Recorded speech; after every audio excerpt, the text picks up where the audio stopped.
டெல்லி விஸ்வவித்யாலயோட department of folklore in மைத்தாலஜியோட team விண்டிகோன்ற பேர் கொண்ட ஒரு மர்மமான அழிந்து வரும் உயிரினங்கள் பற்றிய ஆராய்ச்சிக்காக கனடாவோட நார்த் அண்டாரியால வந்து சேர்ந்தாங்க. குளிர்ந்த காற்று மற்றும் பனிக்கட்டியால மூடப்பட்ட காட்டுக்கு நடுவுல டீமோட 5 உறுப்பினர்கள் தியா, ராகுல், விவேக், ருபீனா அப்புறம் இஷான் ஒரு சின்ன ரிசர்ச் ஆபீஸ்க்கு வெளியில நின்னுட்டு இருந்தாங்க. அவங்க எதிர்க்க நின்னுட்டு இருந்தது ஜாக் மார்டின், ஒரு நிரந்தர கைடு. அவருடைய முகத்துல எச்சரிக்கை தெளிவா தெரிஞ்சது. இங்க பாருங்க, உங்க எல்லாருக்கிட்டையும் இப்பவே நான் சொல்லிடுறேன், நீங்க எந்த இடத்துக்கு போறீங்களோ அந்த இடம் பாதுகாப்பான இடம் கிடையாது. அங்க இருக்கிற பனிக்கட்டி எப்பவும் உருகிறது கிடையாது. அப்புறம் பசி எப்பவும் எடுத்துக்கிட்டே இருக்கும். வெண்டிகோஸ் தூங்கிறது கிடையாது. அது பார்க்கும், தேர்ந்தெடுக்கும். இது ஒன்றும் எதுவும் விளையாட்டு கிடையாது. ஆனா அந்த டீம் ஜாக்கோட எச்சரிக்கைய கொஞ்சம் கூட பெருசா எடுத்துக்கல. இதெல்லாம் காட்டோட கதை தான் ஜாக். நாமெல்லாம் சயின்டிஸ்ட். அப்புறம் நாம வெண்டிகோவோட உண்மையை தெரிஞ்சுக்கலான்னு வந்தோம், பயப்படுறதுக்காக இல்லை. நாங்க ஆதிவாசி கதைகள்ல மறைஞ்சிருக்கிற உண்மையை தேடி வந்திருக்கோம். பல கட்டுக்கதைகள் பொய்யானதுன்னு நிரூபிக்கப்பட்டிருக்கு. அப்படி வெண்டிகோ கிடைச்சா அதை நாம இன்டர்வியூ எடுப்போம். அப்புறம் அதை நாங்கள் உங்களுக்கு காட்டுறோம் ஜாக். ஆனா ஜாக் இதுக்கு மேலேயும் விதண்டாவாதம் பண்ண விரும்பல. என்னுடைய வேலை உங்களை நான் அங்கே கொண்டு போனோம், அவ்வளவுதான்.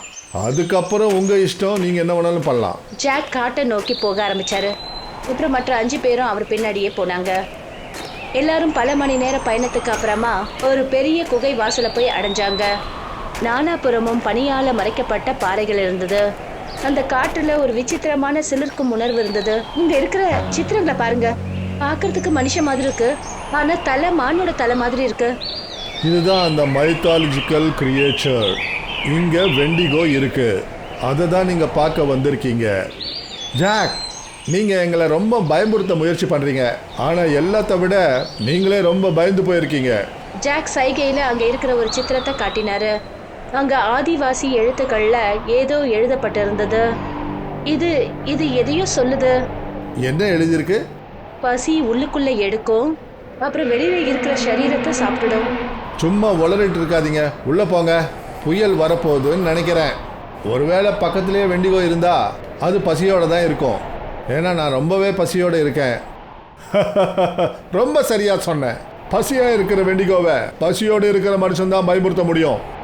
ஆனா ஒண்ணு, இந்த சிரிப்புக்கு பின்னாடி கண்ணுக்கு தெரியாத ஒரு விரிசல் மறைந்திருக்குன்னு தெரியுது.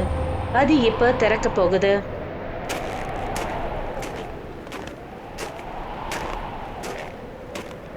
நீ எங்க கூட உள்ள வரப்போறது இல்லையா ஜாக்? ஜாக் எந்த ஒரு சலனமும் இல்லாம பதில் சொன்னாரு. என்ன ஒன்றும் எந்த பைத்தியக்காரனாயும் கடிக்கல. உங்க எல்லாருக்கும் சாகணுன்ற ஆசை இருந்தா உள்ள போங்க, எனக்கு அந்த மாதிரி ஆசை எல்லாம் இல்லை. இப்படி சொல்லிட்டு ஜாக் திரும்பினாரு. எதுவுமே பேசாம அந்த பனி நிறைஞ்ச காட்டுல வேகமா மறைஞ்சு போனாரு. ஜாக் போன கொஞ்ச நேரத்துக்குள்ளர வானம் தன்னுடைய ரூபத்தை மாத்திக்கிச்சு. காற்று பயங்கரமா வீச ஆரம்பிச்சது. அப்புறம் பனி எல்லாத்தையும் மறைச்சது. சீக்கிரம் ஆகட்டும், உள்ள வாங்க, புயல் காத்து வீசுது. 5 நண்பர்களும் குகைக்குள்ள நுழைஞ்சாங்க. வெளியில அடிக்கிற புயல் காத்து ரொம்ப பயங்கரமா இருக்கு. டென்ஷன் ஆகாத, நம்ம கிட்ட 2-3 நாளைக்கான சாப்பாடு இருக்கு. புயல் அதுக்குள்ள நின்று போயிடும். அப்புறம் இப்படியும் இருக்கலாம், நாம எதை பத்தி ரிசர்ச் பண்றதுக்காக வந்திருக்கிறோமோ அதே வெண்டிகோ இந்த குகைக்குள்ள அடைக்கலம் கேட்க வந்தா. எல்லாரும் சிரிக்க ஆரம்பிச்சாங்க. ஆனா அந்த குகையோட சுவர்கள் அமைதியா இருந்தது. காலம் அப்படியே நின்ன மாதிரி இருந்தது. வெளியே புயல் காத்து, உள்ளுக்குள்ள பசி. 3 நாட்கள் கடந்துடுச்சு. கொண்டு வந்த உணவும் தீர்ந்துடுச்சு. வழி மூடிடுச்சு. எலும்புகளுக்குள்ள குளிர் ஊடு உருவிடுச்சு. அந்த இருட்டுக்குள்ள வெறும் மூச்சு காத்து மட்டும்தான் எதிர் ஒலிச்சுது. நாமெல்லாம் பயப்படவே கூடாது, ஒன்னா தானே இருக்கோம், சேர்ந்தே அதை வெளியில எடுப்போம். ஆனா இப்போ முகமெல்லாம் மாறிடுச்சு. தியாவோட முகம் கலையை இழந்துடுச்சு. கண்கள்ல இயலாமை தெரிஞ்சது. நம்ம கிட்ட சாப்பிட உணவு கிடையாது விவேக். அப்புறம் வெளியில வெறும் பனி கட்டி இருக்கு, வேற எதுவும் இல்ல. நாம மாட்டிக்கிட்டோங்கிறத ஏன் ஒத்துக்க மாட்டேங்கிற? இப்படியே போச்சுன்னா முதல்ல நம்ம வெப்பநிலை குறையும். அப்புறம் சரீரம் மட்டும் இல்ல, நம்மளோட ஆத்மாவும் நடுங்கும். அவ பேசினதை கேட்டுட்டு இஷான் எதுவுமே பேசல. புயல் காத்து இப்பவும் நிக்கிற மாதிரி தெரியவே இல்லை. ஆனா அந்த குகையோட இருட்டுக்குள்ள பசி பயத்தை விட அதிகமாக்கிட்டே போச்சு. இஷான் மெல்ல மெல்ல குகைக்கு வெளியில காலடியை எடுத்து வைக்க ஆரம்பிச்சான். இஷான், எங்க போற? உனக்கு என்ன பைத்தியம் பிடிச்சு போச்சா? புயல்ல செத்து போயிடுவ. இரு ப்ரோ, இப்ப யாரும் வெளியில போக முடியாது. ஈஷான் ப்ளீஸ், நாங்க சொல்றது கொஞ்சம் கேளு. ஆனா இப்ப ஈஷான் யாரோட பேச்சையும் கேட்காம குகையை விட்டு வெளியே வந்து முன்னாடி நடந்து போக ஆரம்பிச்சான். பல கிலோமீட்டர் தூரத்துல ஒரு வெள்ள மைதானத்துல ஏதோ ஒண்ணு அங்க கிடக்கிறத அவன் கவனிச்சான். அவன் நடுக்கத்தோட அது கிட்ட போனா ஒரு இறந்து போன மான் அங்க கிடந்தது. இன்னும் ஒரே ஒரு பீஸ் தான், அதுவும் உயிரோடு இருக்கிறதுக்கு.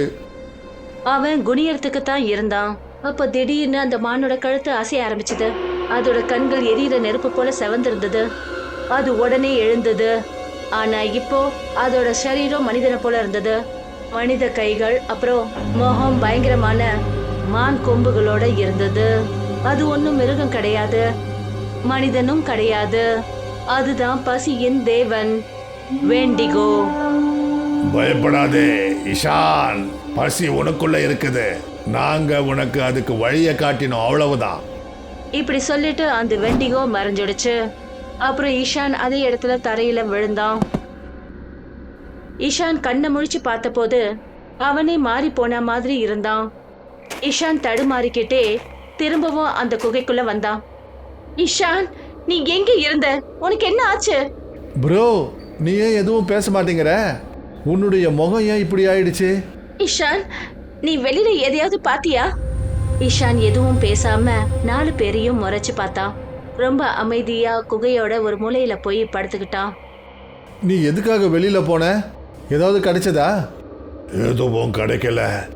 இங்க பார்ப்பா, நாம எல்லாரும் பசியோட இருக்கோம். ஆனா நீ எதுவுமே பேச மாட்டேங்கிற.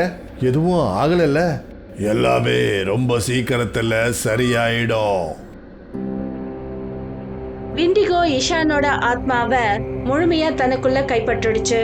திடீர்னு அவனுடைய விரல்கள் நீளமாவும் கூர்மையாவும் மாறுச்சு. கண்கள் லேசா சிவக்க ஆரம்பிச்சது. திடீர்னு ருபீனாவோட கண்கள் திறந்தது. ஈஷான், ஈஷான் மெல்லமா அவளை நோக்கி பார்த்தான். அவனுடைய கண்கள் இப்போ முழுமையா செவந்து போயிருந்தது. ருபீனா பயத்துல பின்னாடி நகர்ந்தா. ஆனா அவ கத்துறதுக்கு முன்னாடி ஈஷான் அவ மேல பாஞ்சு விழுந்தான். கத்துற சத்தம் எதிர் ஒலிச்சது. அப்புறம் மறுபடியும் எல்லாம் அமைதியாயிடுச்சு. ருபீனா, ருபீனா எங்க போனா? விவேக்கோட பார்வை குகையோட அந்த மூளைக்கு போச்சு. அங்க அந்த பாறை மேல ரத்தம் படிஞ்சிருந்தது. Oh my god! இஷான், நீ நேற்று ராத்திரி எங்க இருந்த? அது பசி ரொம்ப அதிகமா இருந்தது.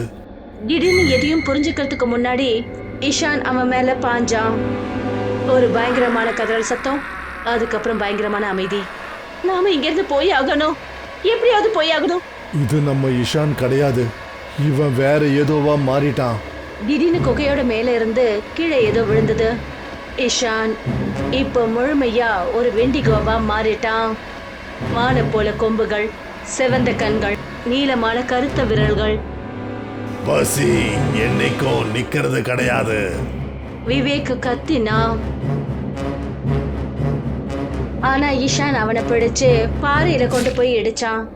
தியா குகையை விட்டு வெளியே வந்து புயலை எதிர்த்துக்கிட்டு ஓட ஆரம்பிச்சா.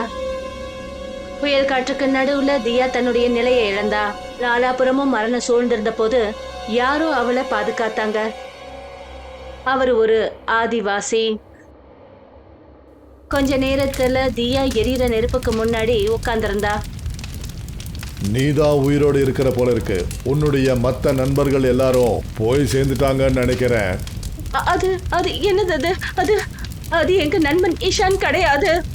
அது ஒரு மனுஷனே கிடையாது. வெண்டிகோ, அது பசியோட ஆத்மா. அது ஆத்மாவை சாப்பிடாது, அது பசியா மாறி உள்ளுக்குள்ள நிறைஞ்சிடுது. ஆனா அது ஈஷான், அவன் தான் முதல்ல வெளியில போனான். அப்பதான் அவன் தேர்ந்தெடுக்கப்பட்டான்.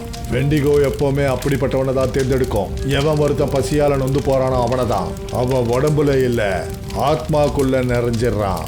அப்படின்னா அவன் உயிரோட இருக்கான். வெண்டிகோ எப்பவும் இறக்கிறது இல்ல, அது ஒருத்தரோட உடம்புல இருந்து இன்னொருத்தரோட உடம்புக்குள்ள போகும். பசி இருக்கிற வரைக்கும் அதுவும் இருக்கும்.